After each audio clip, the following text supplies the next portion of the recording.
तो एक बार जब हमारे पेशेंट्स की डायग्नोसिस कंफर्म हो जाती है कि उनको लिगामेंट में इंजरी है या मेनिस्कस में इंजरी है, तब उसके ट्रीटमेंट का पार्ट आता है। तो फॉर एग्जांपल जो मोस्ट कॉमन इंजरीज हम ACL की बात कर रहे हैं, किसी पेशेंट में ACL की इंजरी है या साथ में मेनिस्कस की इंजरी है, इस एग्जाम्पल को लेके चलते हैं। तो ACL की इंजरी जब हम डायग्नोस करते हैं पेशेंट को, क्लिनिकल एग्जामिनेशन में लैक्सिटी हो रही हो, चलने फिरने में लचक आए, दौड़ने खेल कूद पाने में असक्षम हो, और MRI से हमने डायग्नोसिस कंफर्म कर लिया है कि इनको ACL की चोट है। तो जब ACL की चोट हमको मालूम पड़ती है तो फिर हम पेशेंट से डिस्कस करते हैं कि आपको सर्जरी की ज़रूरत है।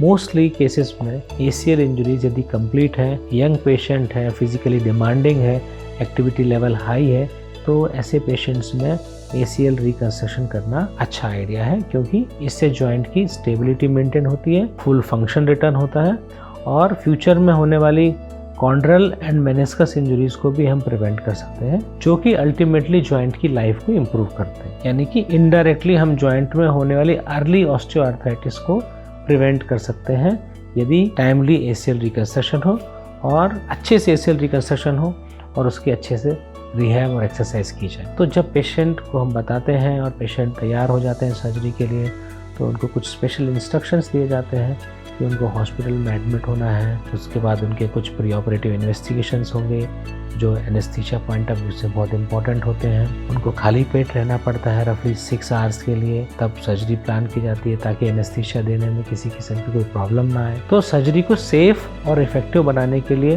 प्री ऑपरेटिव प्लानिंग होती है। यदि किसी पेशेंट का घुटने का मूवमेंट प्रॉपर नहीं है या मसल्स में वीकनेस है, तो हम उनको प्रीहैब भी कराते हैं। प्रीहैब यानी कि सर्जरी से पहले का रिहैब या सर्जरी से पहले की एक्सरसाइजेस, जिससे जॉइंट की कंडीशनिंग होती है अच्छे रिजल्ट्स को पाने के लिए, ताकि ऑपरेशन के बाद मसल्स वेस्टिंग कम हो, पेशेंट अच्छे से एक्सरसाइज कर सके और जल्दी से जल्दी रिकवर हो सके। तो जब ऑपरेशन है, मोस्टली ऑपरेशन जो है वो दूरबीन के जरिए किए जाते हैं, यानी आर्थ्रोस्कोपिक सर्जरी के जरिए। आर्थ्रोस्कोपिक सर्जरीज में यूजुअली 2 छोटे स्टैब इंसिजन्स जो लेस देन 1 सेंटीमीटर के होते हैं वो लगते हैं, जिससे सर्जरी होती है। एक इंसिजन यूजुअली पेस वाले एरिया में लगाया जाता है यदि हैमस्ट्रिंग ग्राफ्ट यूज कर रहे हैं। फ्रंट में लगा के क्वाड ग्राफ्ट निकाला जा सकता है, यहाँ से bone patellar tendon bone graft लिया जा सकता है। और कम स्पेशल सिचुएशंस में जहाँ पर रिवीजन केसेस हो या मल्टी लिगामेंट इंजरी हो, कई बार स्पेरोनियस लॉन्गस का भी ग्राफ्ट लेना पड़ता है। बट प्रेफरेबली हम घुटने की सर्जरी में घुटने के आसपास के ही ग्राफ्ट हार्वेस्ट करते हैं।